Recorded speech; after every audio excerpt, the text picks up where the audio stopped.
Juliet. It is only your name that is my enemy. If you had another name, you would still be the same person. A rose would still smell as sweet if it were called something different, and Romeo would still be as perfect if he were not called Romeo. Give up your name, Romeo. It is not part of you anyway, and take me instead. Romeo. Just call me Love, and I shall never be Romeo again. This is one of Shakespeare's most famous plays. That's why I decided to read it. Of course, it is a very romantic story, and I like romances, but it also has a very serious message that is important today. Romeo and Juliet love each other, but their families won't let them. There are things in society that separate people from loving each other, but in the end, love always wins. The end is very sad, though.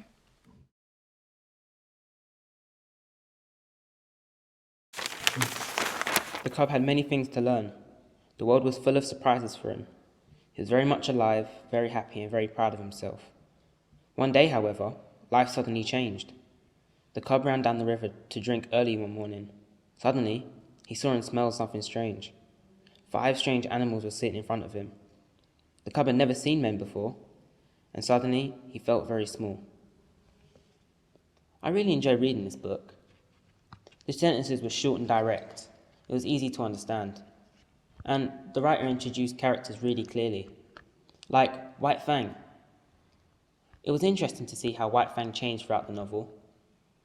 At first, his old masters treated him really badly and were aggressive towards him, so he was aggressive in return. And then, in the end, his new masters treated him with love, so he changed.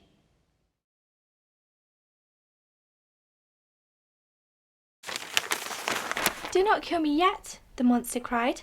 "Listen to what I have to say." "What can you say to me?" I replied. "You have destroyed everything I loved. You are a thing of evil, a wicked creature." "You made me," the monster replied. "I did not wish to be evil.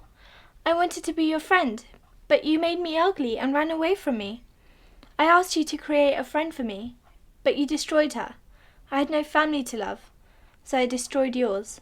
'Tis your fault." This is from the end of the book. At first, I didn't want to read this book because I thought it was just a simple horror story, but it's actually more than that.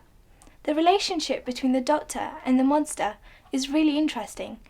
In fact, the monster isn't really the monster like it says here. In some ways, the doctor is the monster. So it's a book that makes you think, and that's what I like.